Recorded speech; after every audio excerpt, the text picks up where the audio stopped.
ಈ ಬೆಲೆ ಏರಿಕೆ ಸಂಬಂಧಪಟ್ಟ ಹಾಗೆ ಮೊನ್ನೆವರೆಗೆ ಅಂದ್ರೆ ಆಲ್ಮೋಸ್ಟ್ ನೆನ್ನೆವರೆಗೆ ಬಿಜೆಪಿ ಅವರು ಪ್ರತಿಭಟನೆ ಮಾಡ್ತಾ ಇದ್ರು. ಒಂದು ಹಂತದ ಪ್ರತಿಭಟನೆ ಅಂತ ಶುರುವಾಯಿತು.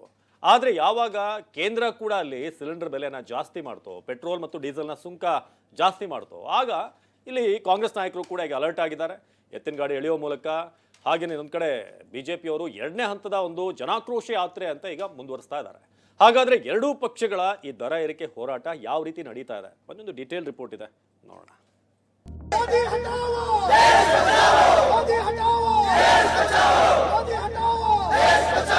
ಇವ್ರು ಮಾಡುವಂತ ಕೆಲಸಗಳೆಲ್ಲ ದೇಶ ವಿರೋಧಿ ಕೆಲಸಗಳೇನೆ.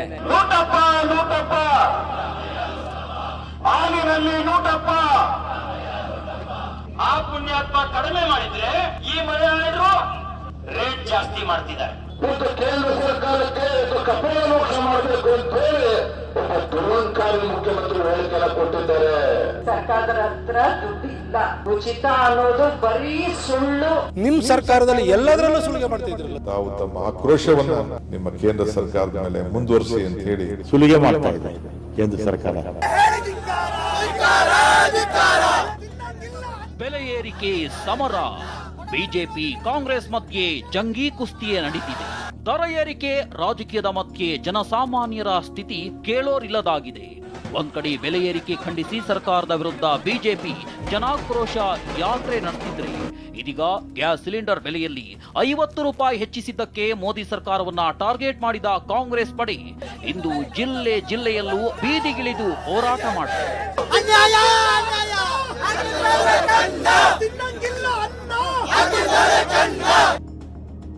ಕಾಂಗ್ರೆಸ್ ಬಿಜೆಪಿ ಮಧ್ಯೆ ಬೆಲೆ ಏರಿಕೆ ಫೈಟ್, ಜನ ತತ್ತರ.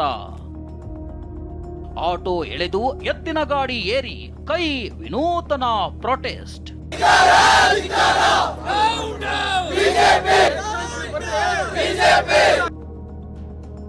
ಗಂಡು ಮೆಟ್ಟಿದ ನಾಡಿನಲ್ಲಿ ಬಿಜೆಪಿ ಜನಾಕ್ರೋಶ ಯಾತ್ರೆ ಅಬ್ಬರ. ಲೂಟಪ್ಪ ಲೂಟಪ್ಪ, ಹಾಲಿನಲ್ಲಿ ಲೂಟಪ್ಪ. ಏಪ್ರಿಲ್ ತಿಂಗಳು ಪ್ರತಿದಿನವೂ ಒಂದಲ್ಲ ಒಂದು ಏಟಿನ ದಿನವಾಗ್ತಿದೆ. ಈಗಾಗಲೇ ಹಾಲು, ಮೊಸರು, ವಿದ್ಯುತ್ ಬೆಲೆ ಏರಿಕೆಯಿಂದ ಜನ ಕಂಗಾಲಾಗಿದ್ದಾರೆ.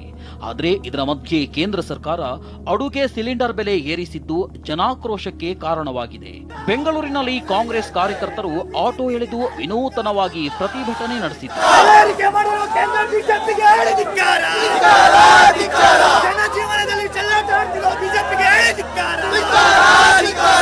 ಇದಿಷ್ಟೇ ಅಲ್ಲ, ಬೆಂಗಳೂರಿನ ಕೆಪಿಸಿಸಿ ಕಚೇರಿ ಬಳಿ ಪ್ರತಿಭಟಿಸಿದ ಕಾಂಗ್ರೆಸ್ ಕಾರ್ಯಕರ್ತರು ಎತ್ತಿನ ಗಾಡಿ ಏರಿ ಮೋದಿ ಸರ್ಕಾರದ ವಿರುದ್ಧ ಆಕ್ರೋಶ ಹೊರಹಾಕಿದ್ರು.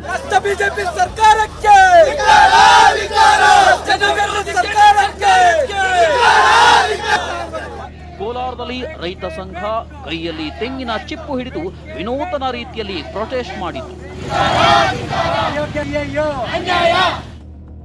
ಗ್ಯಾಸ್ ಸಿಲಿಂಡರ್ ದರ ಏರಿಕೆಗೆ ಗೃಹಿಣಿಯರು ಆಕ್ರೋಶ ಹೊರಹಾಕಿದ್ದು ಹೀಗೆ.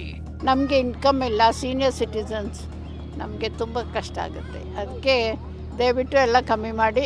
ನಾವು ಎಲ್ಲ ಜಾಸ್ತಿ ಮಾಡ್ತಾ ಹೋದರೆ ಹೆಂಗೆ ನಾವು ಕೊಡಬೇಕು ಜನರಿಗೆ, ಎಲ್ಲರಿಗೂ ಎಫೆಕ್ಟ್.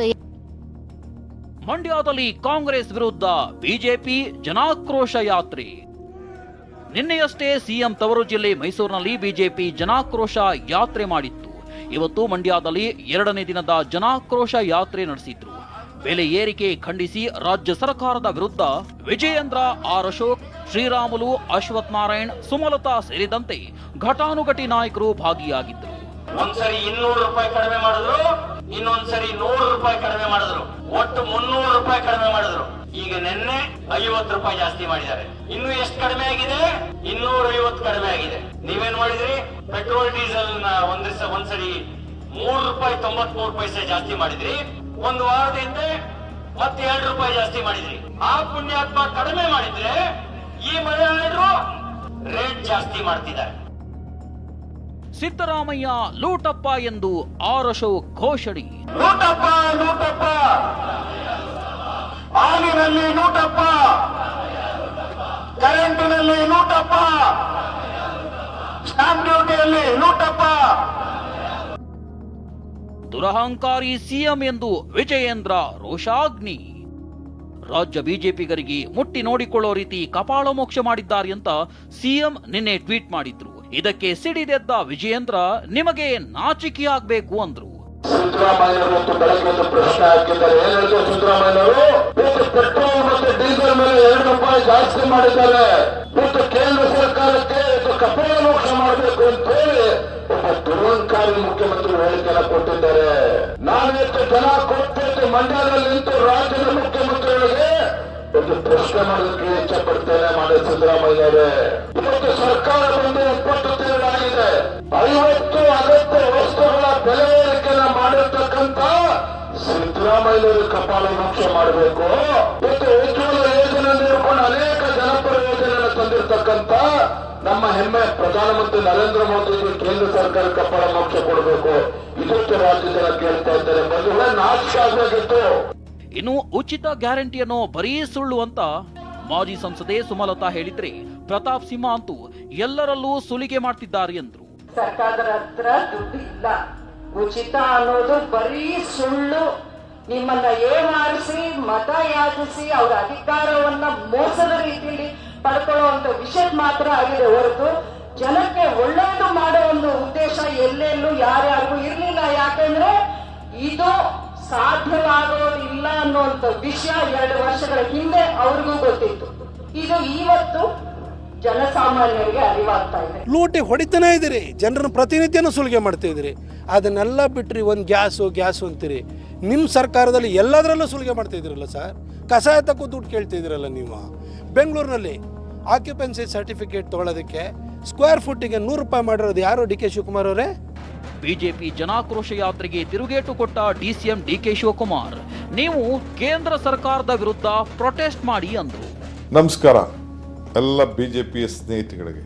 ತಾವೆಲ್ಲ ಜನ ಆಕ್ರೋಶ ಯಾತ್ರೆ ಮಾಡ್ತಾ ಇದ್ದೀರಿ. ಇವತ್ತು ನಿಮಗೆ ಕೇಂದ್ರ ಬಿಜೆಪಿ ಸರ್ಕಾರ ಕಪಾಳ ಮೋಕ್ಷ ಮಾಡಿದೆ. ಈ ಜನ ಆಕ್ರೋಶ ಯಾತ್ರೆ ಕೇಂದ್ರ ಸರ್ಕಾರದ ಮೇಲೆ ತಾವು ಮಾಡಬೇಕು ಅಂತ ಹೇಳಿ ತಮ್ಮಲ್ಲಿ ನಾನು ನಮ್ರತೆಯಿಂದ ಮನವಿ ಮಾಡ್ಕೊಳ್ತಾ ಇದ್ದೀನಿ. ಈಗಾಗಲೇ ಪೆಟ್ರೋಲ್ ಡೀಸೆಲ್ ಬೆಲೆ, ಗ್ಯಾಸ್ ಬೆಲೆ ಎಲ್ಲ ಕೂಡ ಕೇಂದ್ರ ಸರ್ಕಾರ ಬೆಲೆ ಏರಿಕೆಯನ್ನು ಮಾಡಿರೋದು ತಮ್ಗಾಲೇ ತಿಳಿದಿದೆ. ತಾವು ತಮ್ಮ ಆಕ್ರೋಶವನ್ನ ನಿಮ್ಮ ಕೇಂದ್ರ ಸರ್ಕಾರದ ಮೇಲೆ ಮುಂದುವರಿಸಿ ಅಂತ ಹೇಳಿ ತಮ್ಮಲ್ಲಿ ನಾನು ನಮ್ರತೆಯಿಂದ ಮನವಿ ಮಾಡ್ತಾ ಇದ್ದೀನಿ. ಕೇಂದ್ರ ಸರ್ಕಾರ ನನ್ನ ಏನು ಮಾಡಿದೆ, ಗ್ಯಾಸ್ ಬೆಲೆ 50 ರೂಪಾಯಿ ಜಾಸ್ತಿ ಮಾಡಿದ್ದಾರೆ, ಪೆಟ್ರೋಲ್ ಮೇಲೆ ಡೀಸೆಲ್ ಮೇಲೆ 2 ರೂಪಾಯಿ ಸುಂಕ ಹಾಕಿದ್ದಾರೆ. ಅದನ್ನು ಯಾರಿಗೆ ಕಡಿಮೆ ಮಾಡಬೇಕಾಗಿತ್ತು? ಜನಕ್ಕೆ ಕಡಿಮೆ ಮಾಡಬೇಕಾಗಿತ್ತು. ಆದರೆ ಕೇಂದ್ರ ಸರ್ಕಾರ ತಗೊಳ್ತಾ ಇದ್ದಾರೆ. ಒಟ್ಟು ಕೇಂದ್ರ ಸರ್ಕಾರ 2011ರಿಂದ 11 ವರ್ಷದಲ್ಲಿ 36 ಲಕ್ಷ ಕೋಟಿ 36.50 ಲಕ್ಷ ಕೋಟಿ ಸುಂಕ ವಸೂಲಿ ಪೆಟ್ರೋಲು ಡೀಸೆಲಿಂದ ಮಾಡಿಕೊಂಡಿದೆ. ಸುಲಿಗೆ ಮಾಡ್ತಾ ಇದೆ ಕೇಂದ್ರ ಸರ್ಕಾರ. ಅದೇನೇ ಹೇಳಿ, ಸಾಲು ಸಾಲು ಬೆಲೆ ಏರಿಕೆಯಿಂದ ಜನಸಾಮಾನ್ಯರು ತತ್ತರಿಸುವಂತಾಗಿದೆ. ದುಡ್ಡಿದ್ದವರು ಹೇಗೋ ಜೀವನ ಮಾಡ್ತಾರೆ, ಆದರೆ ಬಡವರ ಪರಿಸ್ಥಿತಿ ಮಾತ್ರ ಕೇಳೋರೇ ಇಲ್ಲದಂತಾಗಿದೆ. ಇದೀಗ ಅಡುಗೆ ಸಿಲಿಂಡರ್ ಬೆಲೆ ಏರಿಕೆ ಆಗಿರೋದು ಕೋಟ್ಯಾಂತರ ಮಹಿಳೆಯರ ಆಕ್ರೋಶಕ್ಕೆ ಕಾರಣವಾಗಿದೆ. Bureau report, ಟಿವಿ9.